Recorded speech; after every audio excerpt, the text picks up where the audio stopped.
तर आपला बऱ्याच दिवसापासून लॉंग व्हिडिओ नाही केला, तर आज लॉंग व्हिडिओ करते तुमच्यासाठी खास।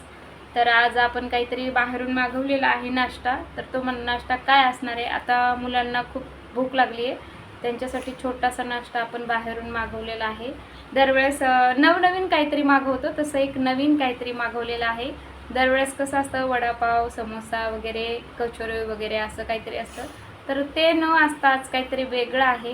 आणि ते वेगळं काय आहे मला तुमच्याशी म्हणजे माझ्या फॅमिलीशी शेअर करायचं आहे, म्हणून मी आज एक छोटासा लॉंग व्हिडिओ तुमच्यासाठी ब्लॉग केलेला आहे। तर चला आपण बघूया तर काय मागवले ऋणवने आणि दर्शने आणि मिस्टरांनी काय पाठवले, तर ते बघूया।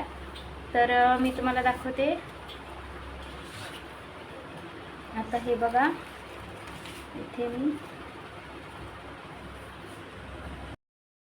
फ्रेंड, तर आपली ती डिश काय आहे, आमच्या इकडे खूप फेमस आहे ही, काय आहे, चायनीज भेळ। तर खूप मस्त स्पायसी आहे आणि माझ्या मुलाला खूप आवडते, म्हणून मिस्टरांनी आवर्जून ही गरमागरम बनवायला सांगितली आणि हे पाठवलेली आहे वरती। आणि त्याच्याबरोबर हे जे चटणी आहे ना, मी तुम्हाला दाखवते, हे बघा, ही चटणी आहे ना रेडवाली, काय मस्त लागते, त्याच्याबरोबर खूप सुंदर लागते।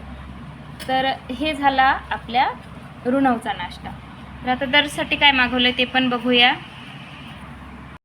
तर हे बघा फ्रेंड, तर दर्शसाठी आपण काय मागवलेलं आहे, दर्शला चायनीज भेळ आवडत नाही, खूप स्पायसी असते, म्हणून दर्शसाठी आपण मंचुरियन आणलेले आहेत आणि हे त्याला खूप आवडतात। त्यालाच नाही तर घरात सगळ्यांनाच खूप आवडतात, फक्त ऋणवला सोडून बाकी सगळ्यांना खूप आवडतात।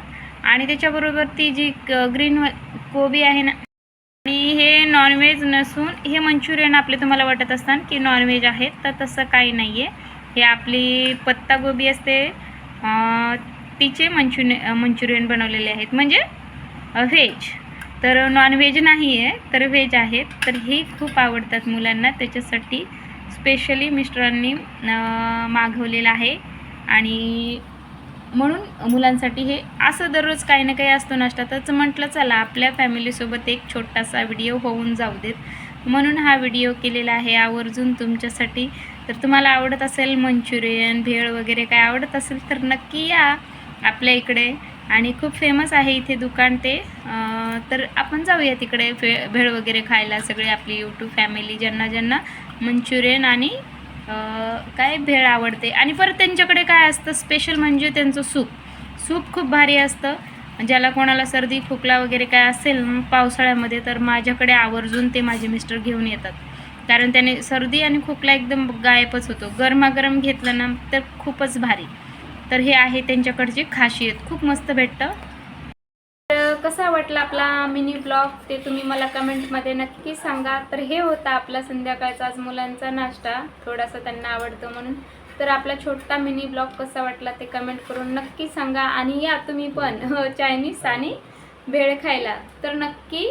तर आता आपण खातोय आम्ही, तुम्ही पण या खायला। चला ओके बाय। आवडलं तर लाईक करा, सबस्क्राईब करा आणि कमेंट करून सांगा ताई खूप छान होतं म्हणून। चला ओके बाय।